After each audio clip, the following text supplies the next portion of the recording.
Assalamualaikum warahmatullahi wabarakatuh. Selamat pagi Bapak Atmaja Dwi Herlambang.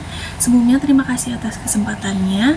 Di sini saya Wanda Aziza Subakti dengan NIM 225150500111015 akan mempresentasikan terkait tugas akhir mata kuliah metodologi penelitian dan penulisan ilmiah kelas A.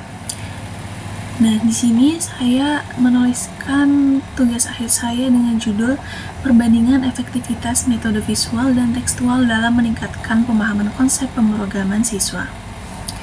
Selanjutnya di sini untuk review lebih lanjut. Pertama saya akan menjelaskan terkait latar belakang, selanjutnya terdapat rumusan masalah, tujuan penelitian, manfaat penelitian, batasan masalah, sistematika pembahasan, penelitian terkait, kajian teori, metodologi penelitian, strategi rancangan, subjek, lokasi, dan kumpulan data, serta yang terakhir yaitu teknik analisis data. Untuk latar belakang dari penelitian yang saya angkat adalah keterampilan pemrograman menjadi sangat penting di era digital.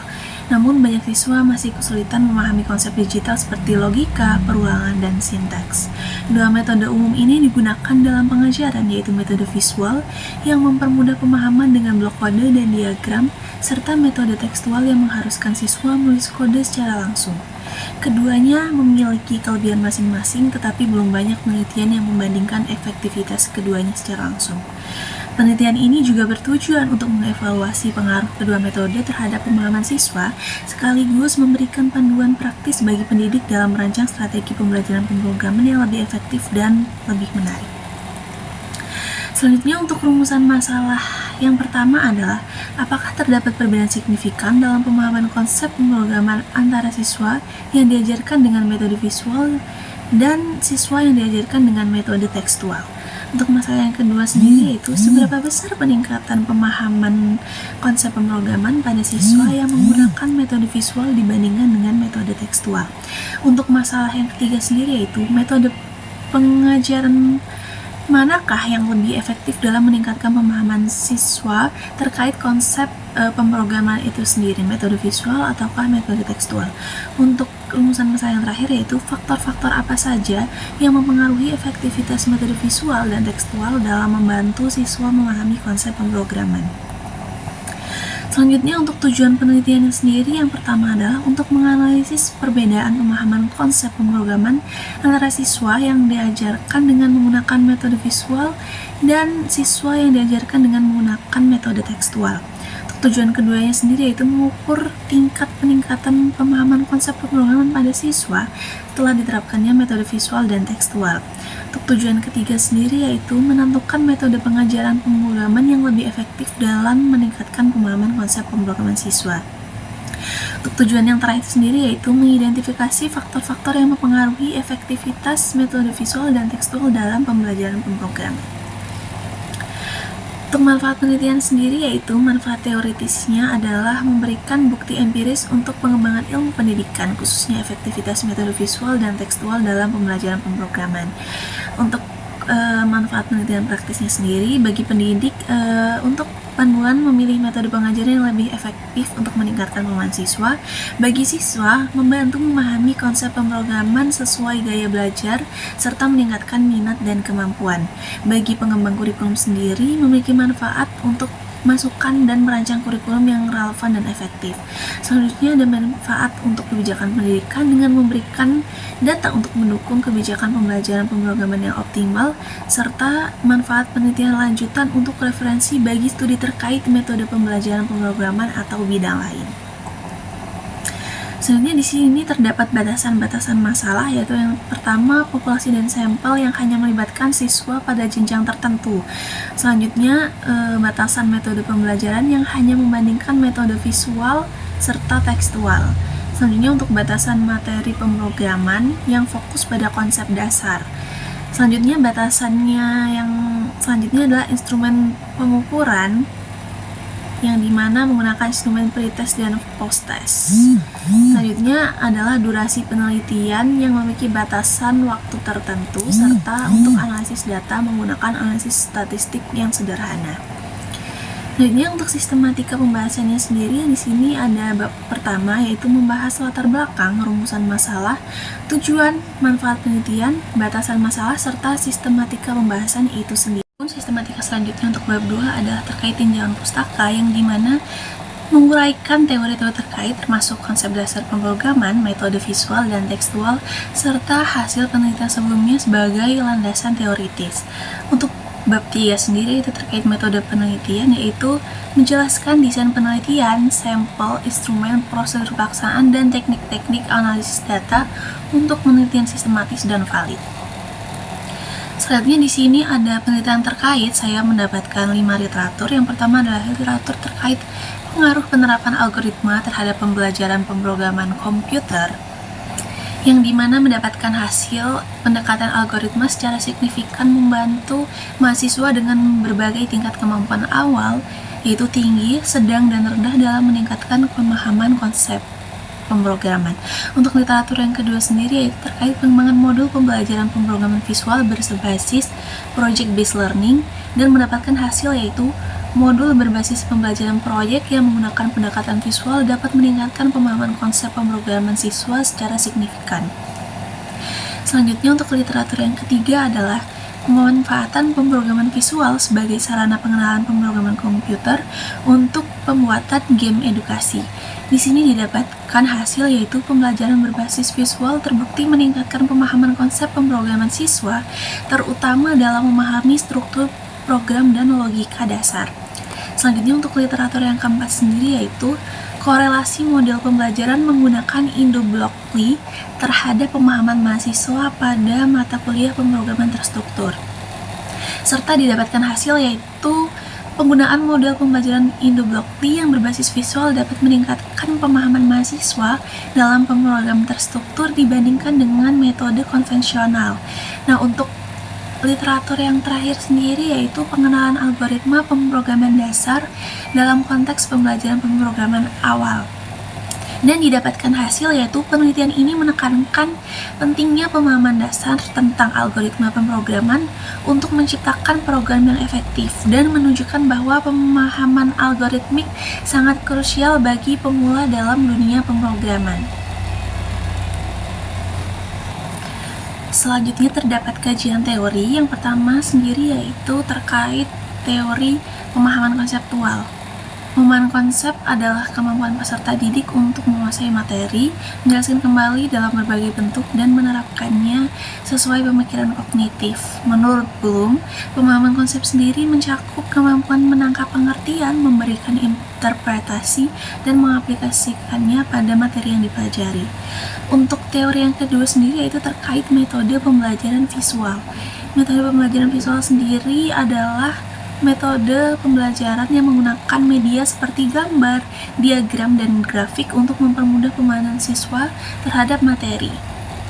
Howard Gardner pada tahun 1983 menyatakan bahwa pembelajaran visual efektif untuk siswa dengan kecerdasan visual spasial karena memungkinkan mereka memahami konsep melalui representasi visual.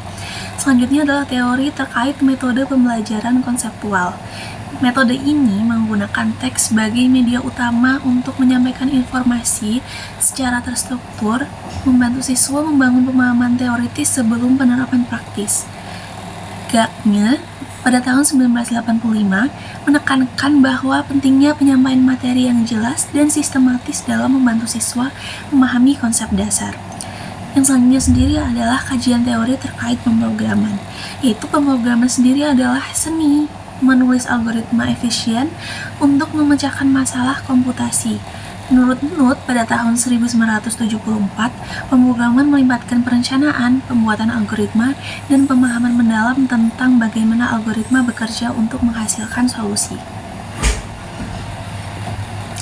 Selanjutnya untuk metodologi penelitian yang saya gunakan adalah Penelitian ini menggunakan metode kuantitatif dengan jenis penelitian kuasi eksperimen dengan desain pretest dan posttest pada dua kelompok eksperimen. Kelompok pertama yaitu belajar menggunakan metode visual dengan alat bantu seperti blok kode, sementara kelompok kedua menggunakan metode tekstual dengan menulis kode secara langsung. Untuk tujuan penelitian ini adalah menganalisis perbedaan pemahaman konsep pemrograman antara kedua metode pembelajaran.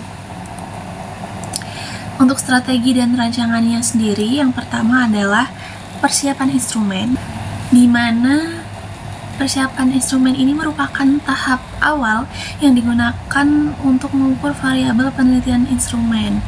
Nah, instrumen utama ini adalah tes tertulis berupa pretest dan posttest yang disusun berdasarkan kompetensi dasar dalam pemrograman.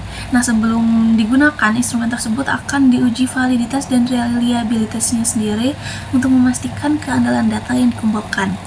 Selanjutnya, untuk yang kedua sendiri adalah pelaksanaan pretest. Pretest sendiri dilakukan sebelum intervensi pembelajaran dimulai untuk mengetahui tingkat pemahaman awal siswa terhadap materi pemrograman. Nah, pretest ini dirancang dengan tingkat kesulitan yang sesuai dengan kompetensi dasar yang telah ditetapkan. Untuk rancangan yang ketiga sendiri adalah pemberian perlakuan, di mana setelah pelaksanaan pretest, siswa dibagi menjadi dua kelompok dan masing-masing mendapatkan perlakuan yang berbeda. Kelompok pertama menerima pembelajaran berbasis visual, kelompok kedua menerima pembelajaran berbasis tekstual. Nah, untuk rancangan yang keempat sendiri yaitu dengan pelaksanaan posttest. Setelah perlakuan selesai, semua subjek penelitian ini diberikan posttest dengan soal yang serupa dengan pretest untuk mengukur peningkatan pemahaman siswa setelah mengikuti proses pembelajaran. Nah, untuk rancangan yang terakhir sendiri adalah analisis data. Data-data ini selanjutnya yang terkumpul dari pretest dan posttest akan dianalisis lebih lanjut untuk mengetahui apakah ada perbedaan signifikan dalam peningkatan pemahaman antara kedua kelompok menggunakan metode yang berbeda. Selanjutnya, strategi-strategi yang digunakan ini, seperti yang saya sudah jelaskan tadi, adalah dengan menggunakan eksperimen, pretest, dan posttest. Nah, pendekatan ini memungkinkan peneliti untuk mengevaluasi perubahan pemahaman siswa sebelum dan setelah perlakuan yang dialami oleh siswa. Untuk subjek penelitian dan lokasi sendiri, subjek penelitian ini adalah 60 siswa kelas 10 di SMA Malang yang dipilih dengan purposive sampling, yaitu siswa tanpa pengalaman mendalam dalam pemrograman, dan dibagi menjadi dua kelompok eksperimen. Nah, penelitian ini dilakukan di laboratorium komputer SMA tersebut yang dilengkapi perangkat yang mendukung pembelajaran berbasis teknologi. Selanjutnya, untuk metode pengumpulan datanya sendiri adalah data dikumpulkan menggunakan 3 instrumen utama, yaitu tes tertulis, pretest, dan posttest. Selanjutnya, lembar observasi, dan yang terakhir adalah kuesioner. Selanjutnya, data-data tersebut akan dianalisis dengan teknik statistik kuantitatif dengan langkah-langkah yang pertama adalah uji normalitas dengan menggunakan uji Shapiro-Wilk untuk memastikan data berdistribusi normal. Yang kedua adalah uji homogenitas menggunakan uji F untuk memastikan kedua kelompok memiliki varians yang homogen. Selanjutnya, yang ketiga adalah uji T berpasangan untuk menganalisis perbedaan skor pretest dan posttest dalam kelompok yang sama. Dan yang terakhir adalah uji T independen untuk menganalisis perbedaan skor antara kelompok yang menggunakan metode visual dan tekstual. Dengan peralatan pendukung yaitu perangkat keras yaitu komputer dengan spesifikasi minimum Intel Core i3 dan RAM 4GB, dan perangkat lunaknya yaitu Stretch untuk kelompok visual, Python IDE untuk kelompok tekstual, serta SPSS untuk analisis statistik. Nah, keterbatasan penelitian yang mungkin adalah variasi kemampuan awal siswa, yaitu perbedaan kemampuan dasar yang dapat mempengaruhi hasil. Selanjutnya adalah keterbatasan waktu, yaitu durasi pembelajaran yang terbatas, mungkin tidak cukup untuk penguasaan konsep yang mendalam, serta faktor-faktor eksternal seperti motivasi siswa, gangguan selama pembelajaran, dan kondisi fisik laboratorium yang dapat mempengaruhi hasil. Selanjutnya, terdapat daftar referensi yang saya gunakan untuk tugas akhir mata kuliah metode metode penelitian dan penulisan ilmiah ini. Nah, mungkin sekian presentasi yang dapat saya lakukan kali ini. Kurang lebihnya saya mohon maaf. Terima kasih atas kesempatan yang diberikan oleh Bapak Atmaja dan waktu yang telah diluangkan. Kurang lebihnya saya mohon maaf dan wassalamualaikum warahmatullahi wabarakatuh.